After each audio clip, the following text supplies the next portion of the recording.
Hello everyone, this is Prakash Sarangani again. This is our 24th video of the video tutorial series IR for CSS.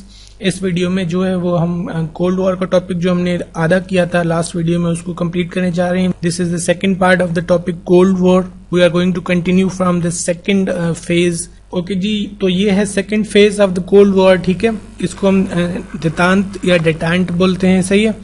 पहला phase हमने confrontation का cover किया था, वो था 1962 तक. उसके बाद डेटांत या देतांट का जो फेज आता है ये 1963 से 78 तक आता है. ठीक है, इसमें दोनों मुल्कों ने जो है वो एक तो वर्ल्ड पीस की इम्पोर्टेंस न्यूक्लियर एज में या न्यूक्लियर थ्रेट्स थे दोनों को, तो उसमें रियलाइज की. न्यूक्लियर का मैंने आपको बताया कि जो यूएसए है वो 1945 में ही हो गया था और 1949 में जो है वो यूएसएसआर जो था वो भी हो गया था. तो दोनों न्यूक्लियर पावर थे, तो न्यूक्लियर थ्रेट्स थे दोनों को. वो डिप्लॉय कर सकते थे. जो क्यूबन मिसाइल क्राइसिस हुआ था उसका मैं आगे आपको बताता हूँ. तो उसकी वजह से उन्होंने रियलाइज किया कि इस टाइम में वर्ल्ड पीस इंपॉर्टेंट है बहुत. जैसे कि हमने देखा कि कोल्ड वॉर की नेचर के लास्ट वीडियो में हमने देखा कि कोल्ड वॉर डिप्लोमेटिक वॉर थी. ठीक है, वर्ल्ड वॉर थी, समिट्स में लड़ी गई थी एंड इस तरह की वॉर थी. इसमें डिप्लोमेटिक रिलेशंस इंटैक्ट थे. तो उनकी वजह से उन्होंने जो पीस की जो इम्पोर्टेंस को रियलाइज किया और उन्होंने डिप्लोमेटिकली पीस पे रहने का या पीस कायम रखने का जो उनका आज़म था उसमें वो सक्सेसफुल रहे. इसमें जो उनके रिलेशंस थे उसमें जो टेंशन्स थी उनमें कमी आई. उसमें से जो कन्फ्रंटेशन की उनकी जो पॉलिसीज थी वो उनकी ख़त्म हुई और एक रिलैक्सेशन स्ट्रेंड रिलेशन में उनका जो स्ट्रेंड रिलेशन था उसमें रिलैक्सेशन आई. ठीक है, इस फेज में जो वो कोल्ड वॉर ज्यादातर लड़ी गई थी जो वो समिट्स में लड़ी गई थी. ठीक है, बिटवीन लीडर्स एंड ट्रीटीज में लड़ी गई थी एंड ऑल दैट, इन सब चीजों में लड़ी गई थी. जैसे कि यहाँ पे मैंने एक एग्जांपल दिया हुआ है. ठीक है, 1967 ग्लासगो समिट हुई थी. ठीक है, उसमें लूजनिंग ऑफ टेंशन को डिटांट बोलते हैं. इस तरह से इस फेज में जो वो डिटांट या ईज ऑफ टेंशन हो गया था. थोड़ा इसमें क्यूबन मिसाइल क्राइसिस आगे आएगा लेकिन मैं उसका अभी बताना यहाँ पे जरूरी समझता हूँ. क्यूबन मिसाइल क्राइसिस में ये हुआ था कि रशिया ने जो है वो क्यूबा अगर आप देखेंगे वर्ल्ड मैप पे तो यूएसए से 90 किलोमीटर अवे है सिर्फ. तो यूएसएसआर ने अपने न्यूक्लियर पावर्स या न्यूक्लियर वेपन्स जो हैं वॉर हेड्स वो क्यूबा में डिप्लॉय कर दिए थे. तो जब यूएसए को पता चला कि हमसे 90 किलोमीटर अवे यूएसएसआर के जो हमारा एनिमी है उसके न्यूक्लियर वेपन्स पड़े हैं जो कि हमें किसी भी वक्त टारगेट कर सकता है, हम उसके मतलब ऐसा समझें कि उसने नाइफ रख दिया था, उनकी जो नेक है उस पे गर्दन पे चाकू रख दिया था. तो इस तरह से वो अपने आप को बहुत डेंजर में फील कर रहे थे. तो वहां पे उन्होंने बहुत कोशिश की कि क्यूबा में जो है वो क्यूबा क्योंकि कम्युनिस्ट कंट्री था तो उनके यूएसएसआर के जो ग्रुप में शामिल था. उन्होंने बहुत कोशिश की कि क्यूबा को किसी तरह समझाया जाए या यूएसएसआर को किसी तरह समझाया जाए कि यहाँ पे जो आप अपने न्यूक्लियर वेपन्स डिप्लॉय नहीं करें. तो इस तरह से एक क्राइसिस हो गया था. जॉन एफ कैनेडी उस वक्त यूएसए के प्रेसिडेंट थे. CIA उनकी इंटेलिजेंस एजेंसी, उन्होंने बहुत कोशिश की कि ये खत्म हो जाए. तो इस तरह से उन्होंने एट ए टाइम ऐसा टाइम आया था जब वो जॉन एफ कैनेडी सोच रहा था कि हम क्यूबा को इन्वेड करें या क्यूबा पे मिसाइल्स जो है वो मतलब ड्रोन जैसे अभी होते हैं इस तरह से एयरफोर्स का यूज करके मिसाइल्स गिरा दें उन पे या इस तरह से क्यूबा को इन्वेड करने का सोच रहे थे वो. लेकिन फिर एट द एंड टाइम मतलब क्योंकि जॉन एफ कैनेडी को यूएसएसआर वाले लोग जो है वो वीक प्रेसिडेंट समझते थे तो उन्होंने सोचा था कि ये कुछ नहीं करेगा, मतलब धमकियां दे रहे हैं तो देने दो, इन द एंड हमें डिप्लॉय करने देंगे ये. लेकिन क्योंकि उन्हें जंग लगने ही वाली थी, मतलब जैसे कि हमने कोल्ड वॉर के नेचर में देखा कि हर वक्त ऐसी सिचुएशन होती थी जैसे लगता था कि जंग लगने ही वाली है. तो इस तरह से फिर उन्होंने यूएसएसआर जो था उसने अपने न्यूक्लियर वेपन्स वहां से उठा लिए क्यूबा से और इसी तरह ये एक क्राइसिस है ये वो पूरा खत्म हो गया.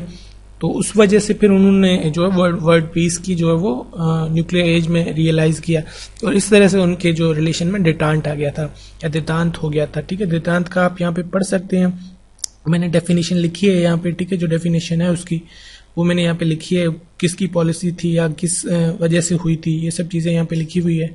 उसके बाद एक्सटेंडेड देतांत, ये भी इसी को कहते हैं. देतांत में आप ईज ऑफ टेंशन होती है. एक्सटेंडेड देतांत में आप अपने एलाइज जो हैं, मतलब आप यूएसए हैं तो आप मतलब लीडर हैं. ठीक है, वेस्टर्न ग्रुप के, तो आपके जो एलाइज हैं दूसरे वेस्टर्न कंट्रीज या दूसरी डेमोक्रेसीज हैं उनको आप बचाएं तो उसको एक्सटेंडेड देतांत बोलते हैं.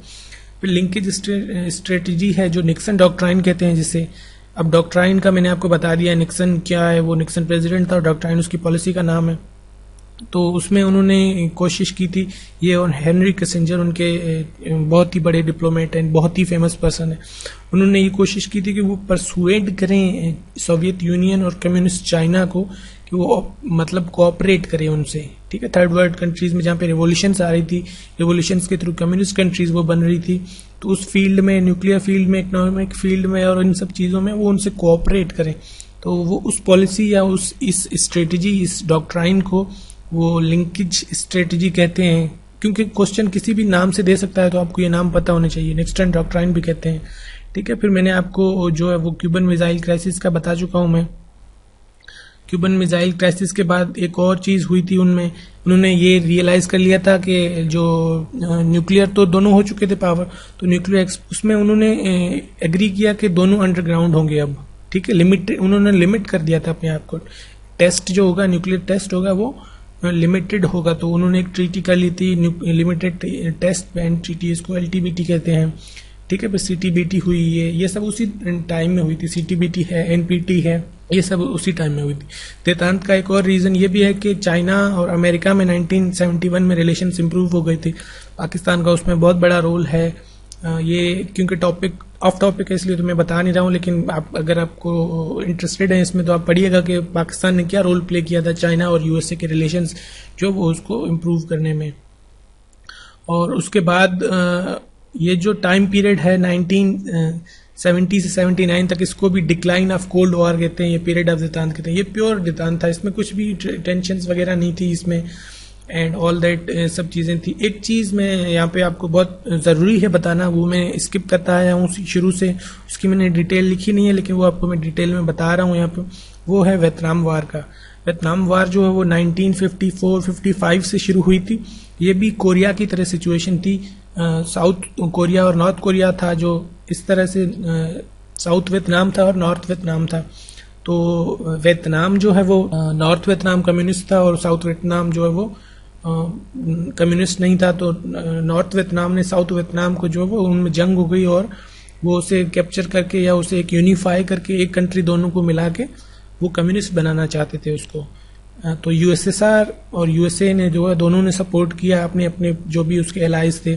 जो कम्युनिस्ट था उसको USSR ने सपोर्ट किया और जो कम्युनिस्ट नहीं था उसको USA ने जो है वो सपोर्ट किया। इस तरह से इनमें जंग चली और ये जंग बहुत ड्रैग हुई, ये 20 ईयर्स तक वॉर चली थी और इसको USA को बहुत बुरी तरह से शिकस्त हुई थी इसमें। इन द एंड जब 1975 में ये जब जंग खत्म हुई, ऑल दैट हुआ, USA ने अपनी फोर्सेस पुल आउट कर ली, इनके बहुत ज़्यादा लोग मरे, इनका बहुत ज़्यादा नुकसान हुआ। तो जो वियतनाम है वो पूरा यूनिफाई हो गया और एक कम्युनिस्ट वियतनाम बन गया था। तो ये वियतनाम वार है, जैसे कि मैंने शुरू में कहा था कि it was series of event, ठीक है। तो इसमें ये सब इवेंट्स हुए थे, नेटो का बनना, फिर वारसा का बनना, कोरियन वार लगना, वियतनाम वार लगना, क्यूबन मिसाइल क्राइसिस होना, और ये सब चीज़ें आगे आएगा, अफगान या सोवियत इन्वेजन ऑफ अफगानिस्तान, ये सब सीरीज ऑफ इवेंट्स थे जो हुए थे इस पीरियड में, ठीक है। इसी वजह से ये कोल्ड वॉर को सीरीज ऑफ इवेंट कहते हैं। ओके जी, यहाँ पे 1979 तक बिल्कुल खामोशी थी, देतांत था, ईज ऑफ टेंशन थी, बिल्कुल सही सिचुएशन थी। उसके बाद थर्ड फेज पे आते हैं। थर्ड फेज 1979 से 91 तक बना था। 91 में फॉल ऑफ बर्लिन वॉल के साथ जो रशिया है वो टूट गया था, सोवियत यूनियन है वो टूट गई थी और रशिया बन गया था और 14 और स्टेट्स बन गई थी।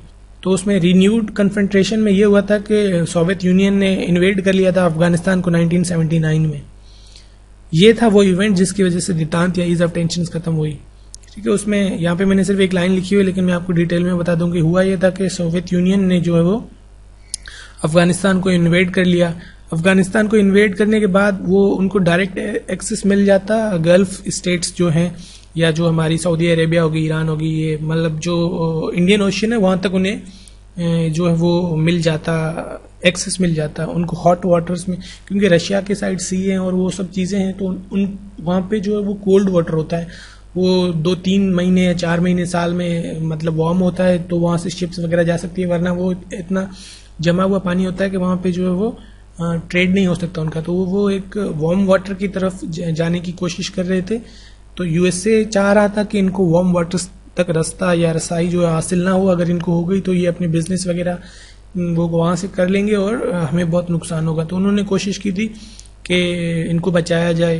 फिर उन्होंने जो यूएसएसआर था उसने पपेट गवर्नमेंट या इस तरह से एक अपनी गवर्नमेंट बनाई, वहाँ पे कम्युनिस्ट पार्टी बनाई एक, और उसके थ्रू वो जो वहाँ पे इन्वेड कर लिया उन्होंने अफगानिस्तान को। तो यूएसए ने फिर कार्टर डॉक्ट्राइन आता है और रीगन डॉक्ट्राइन आता है, ये दोनों हुए थे। इसमें ये हुआ था कि कार्टर डॉक्ट्राइन तो सबसे पहले ये था कि उसने यूएसए ने जो है या यूएस था उसने विलिंगनेस शो की थी कि वो यूज ऑफ फोर्स करेंगे। अगर यूएसए के इंटरेस्ट बचाने हैं ना, यूएसए के इंटरेस्ट थे ऑब्वियसली, वहाँ पे ऑयल था या बहुत सारे इंटरेस्ट और भी थे उनके, वो चाहते थे कि हमारी कंट्री कम्युनिस्ट कंट्रीज नहीं बने, तो वो इन सब के इंटरेस्ट बचाने के लिए जो यूज ऑफ फोर्स करने के लिए तैयार थे, तो इसको कार्टर डॉक्ट्राइन कहते हैं, ठीक है। फिर इसमें बहुत सारे इवेंट हुए थे 80 में, समर ओलंपिक हुआ था मॉस्को में, उसको 60 कंट्रीज ने बॉयकॉट कर लिया था। और रोनाल्ड रीगन जो मतलब प्रेसिडेंट था उनका, उसने इविल एम्पायर कहा था यूएसएसआर को, ये सब चीज़ें हुई थी, लिखी हुई आपकी। जो सबसे इंपॉर्टेंट पॉइंट है वो रीगन डॉक्ट्राइन है। रीगन डॉक्ट्राइन का ये था कि यूएसए ने ये प्लेज किया था कि हम एंटी कम्युनिस्ट इंसर्जेंट्स को जो है वो सपोर्ट करेंगे। इसका सिंपली मतलब ये है कि जो यूएसएसआर वाले लोग जहाँ पे आ गए थे अफगानिस्तान में, तो उन्होंने जो मुजाहिदीन की पॉलिसी है वो यहाँ से बनाना शुरू की। उन्होंने पाकिस्तान को, क्योंकि पाकिस्तान उनका एक एलाय था, उनका एक फ्रेंड था यूएसए का, तो उन्होंने पाकिस्तान के साथ मिलके मुजाहिदीन बनाए। मुजाहिदीन मतलब फ्रीडम फाइटर्स थे जो कि अफगान फोर्सेस के अगेंस्ट लड़े थे अफगानिस्तान में। उनको ट्रेनिंग दी वहाँ पे यूएसए और सीआईए और आईएसए ने मिलके। तो इस तरह से इंसर्जेंट्स उन्होंने जो एंटी कम्युनिस्ट इंसर्जेंट बनाए, जिनको सोवियत यूनियन के अगेंस्ट जो वो यूज किया जा सके। फिर इन द एंड ये हुआ कि उन इंसर्जेंट्स और सोवियत फोर्सेस के बीच में लड़ाई हुई और 1989 में जो ये लड़ाई खत्म हुई और रशिया को जो वो वापस जाना पड़ा अफगानिस्तान से। और ये जो मुजाहिदीन थे या जो भी फ्रीडम फाइटर्स थे, उस वक्त के फ्रीडम फाइटर्स थे जो अफगानिस्तान की तरफ से लड़ रहे थे, उनकी जंग हुई और अफगानिस्तान में अगेंस्ट डेमोक्रेसी वगैरह आई है, जो भी हुआ। लेकिन वो वहाँ से कम्युनिस्ट पार्टीज है वो चली गई और फिर 1991 में रशिया जो है वो टूट गया, सॉरी यूएसएसआर था जो, वो टूट गया और रशिया बन गया और 14 अदर स्टेट्स बन गए। इस तरह से कोल्ड वॉर है उसका इख्तिताम हुआ, क्योंकि जो मेन पावर था या जो मेन उनकी स्ट्रेटेजी थी वो खत्म हो गई। तो उसके बाद जो है वो कोल्ड वॉर का भी एंड हो गया। इसी के साथ साथ जो क्योंकि उनकी आइडियोलॉजी थी उसकी जंग थी, तो रशिया में कुछ ऐसी चेंजेस हुई थी जिसकी वजह से भी, जिसका भी जिन्होंने रोल प्ले किया था कोल्ड वॉर एंड होने में। फिर उनका मिखाइल गोर्बाचोव जो है वो उसने लीडरशिप ले ली थी या वो लीडर बन गया था सोवियत यूनियन का। तो उसने ईस्ट और वेस्ट के बीच में जो टेंशन रिलीज करवाई, उसने बहुत सारी मतलब चेंजेस जो है वो रिफॉर्म्स की।